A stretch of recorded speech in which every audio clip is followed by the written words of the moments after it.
Yang ketiga adalah pengaruh luas permukaan. Reaksi berlangsung pada permukaan zat-zat. Jika permukaan zat itu diperluas dengan cara memperkecil ukuran partikelnya, maka laju reaksi menjadi lebih cepat.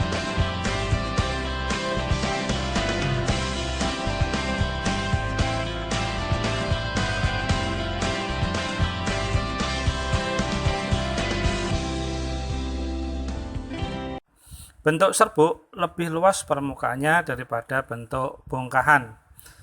Dengan demikian, makin kecil ukuran partikelnya, laju reaksinya semakin besar.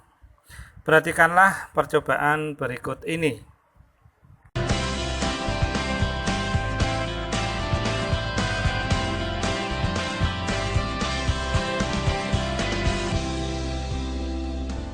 Warahmatullahi wabarakatuh. Jumpa lagi dalam percobaan.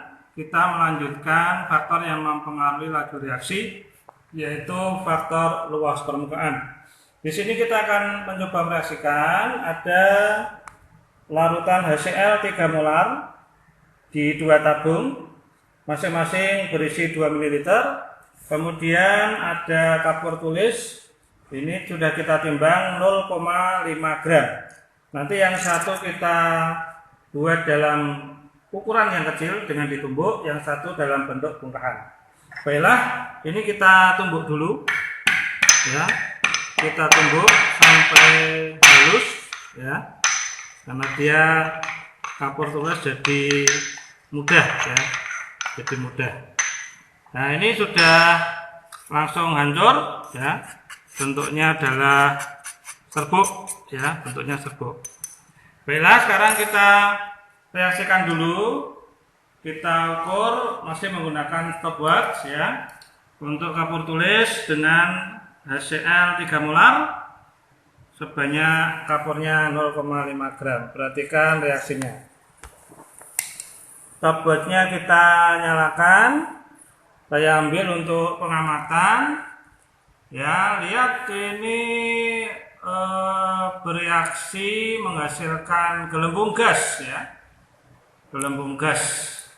Gas kiranya apakah gas yang terbentuk, ya, kalian dalam pelajaran teorinya sudah bisa memperkirakan reaksi antara HCl dengan kapur atau CaCO3. Di antaranya adalah menghasilkan gas CO2, ya, gas CO2. Nah, ini kapurnya masih terus larut dan waktunya juga terus berjalan karena kapurnya banyak, tadi 0,5 gram, waktunya yang kita butuhkan juga banyak. Oleh karena itu, ini nanti kita amati terus, ya, sampai semua kapurnya habis. Nah, pada percobaan tadi untuk kapurnya, karena waktu reaksinya sangat lama, maka tidak kita muat semua gambar videonya.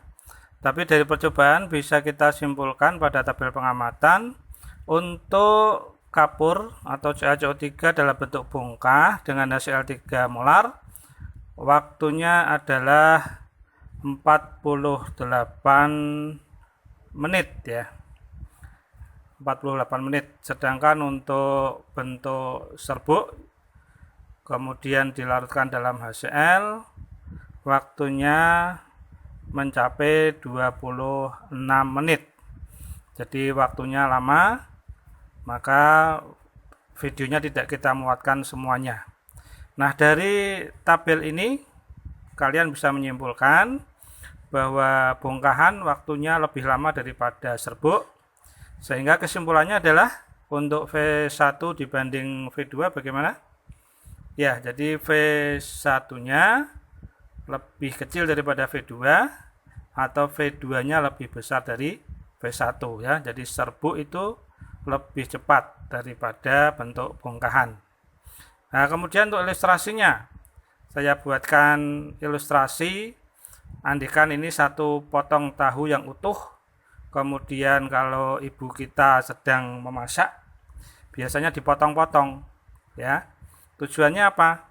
Supaya mempercepat ya pematangan dari tahu. Nah, untuk tahu yang utuh dibandingkan tahu yang 4 ya, maka lebih cepat masaknya yang 4 potong. Apalagi dipotong lebih kecil lagi. Itulah sebabnya biasanya kalau orang minum obat sering dibuat serbuk ya. Misalnya obat mah itu dibuat serbuk lebih cepat dibandingkan yang bentuk tablet. Kemudian yang keempat, pengaruh katalis. Apa itu katalis? Katalis adalah zat yang dapat meningkatkan laju reaksi dengan cara ikut bereaksi namun terbentuk kembali di akhir reaksi. Jadi dia ikut tapi nanti terbentuk kembali. Jadi misalnya dalam kehidupan sehari-hari ada orang mau menjual motor, dia butuh pembeli. Nah, biasanya di sana ada maklar ya yang mempercepat terjadinya jual beli. Nah, maklar itu fungsinya seperti katalis, mempercepat saja ya. Kalau misalnya ada orang masih jomblo, ingin dapat jodoh, itu biasanya dia menjodohkan ya, namanya mak comblang. Nah, mak comblang itu juga fungsinya seperti katalis ya. Jadi mempercepat terjadi pemasangan. Nah, katalis dari fasenya ada 2, yaitu katalis homogen dan heterogen. Homogen artinya apa? Katalisnya fasenya sama dengan reaksi. Misalnya reaksinya gas, katalisnya gas. Kalau heterogen tidak sama fasenya. Jadi kalau reaksinya gas, katalisnya bisa berupa serbuk logam. Nah, itu namanya heterogen. Cara kerja katalis adalah dengan cara menurunkan harga energi aktivasi EA atau energi pengaktifan. Apa itu energi aktivasi? Energi aktivasi, energi pengaktifan adalah energi minimum yang dibutuhkan supaya suatu reaksi itu bisa berlangsung. Jadi ada energi minimal. Ya, setiap zat memiliki energi aktivasi sendiri-sendiri. Misalnya bensin itu sangat mudah terbakar, kertas mudah terbakar, tapi kayu agak sulit, apalagi batu. Ya, jadi itu energi aktivasinya berbeda-beda.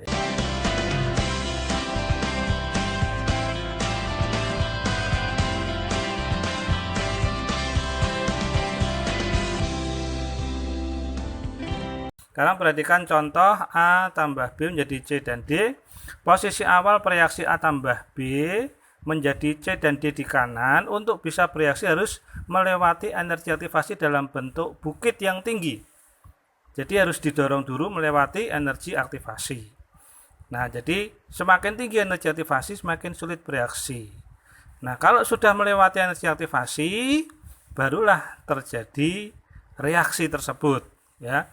Jadi kita lihat batunya setelah melewati energi aktivasi dia bisa dipindahkan.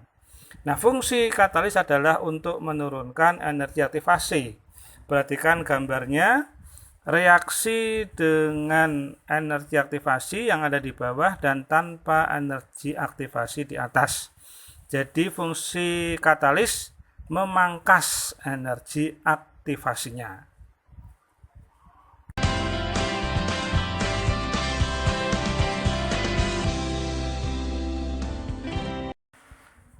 Berikutnya yang terakhir, faktor kelima adalah pengaruh tekanan gas. Jadi ini hanya berlaku untuk gas ya. Pada gas, apabila tekanan diperbesar, maka volumenya diperkecil. Jadi kalau volumenya kecil, sedangkan jumlah partikelnya itu tetap sama, maka banyak partikel yang semakin banyak bertumbukan. Jadi dengan memperbesar tekanan, maka volumenya semakin kecil, banyak tumbukan.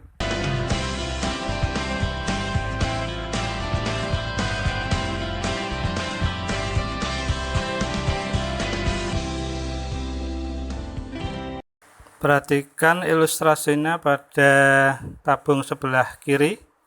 Nomor 1, tekanannya rendah sehingga partikelnya menghuni ruang yang besar sehingga tumbukannya sedikit. Pada tabung 2 sebelah kanan bertekanan tinggi karena volumenya diperkecil dengan cara ditekan sehingga jumlah ruangannya sedikit, terjadi tumbukan yang lebih banyak. Maka dalam hal ini laju pada tabung nomor 1 lebih kecil dari laju nomor 2 atau laju tabung nomor 2 lebih besar dari laju tabung nomor 1. Demikian materi kita mengenai faktor yang mempengaruhi laju reaksi. Mudah-mudahan kalian bisa memahami dengan baik. Dan akan kita lanjutkan materi minggu depan tentang persamaan laju reaksi. Terima kasih. Assalamualaikum warahmatullahi wabarakatuh.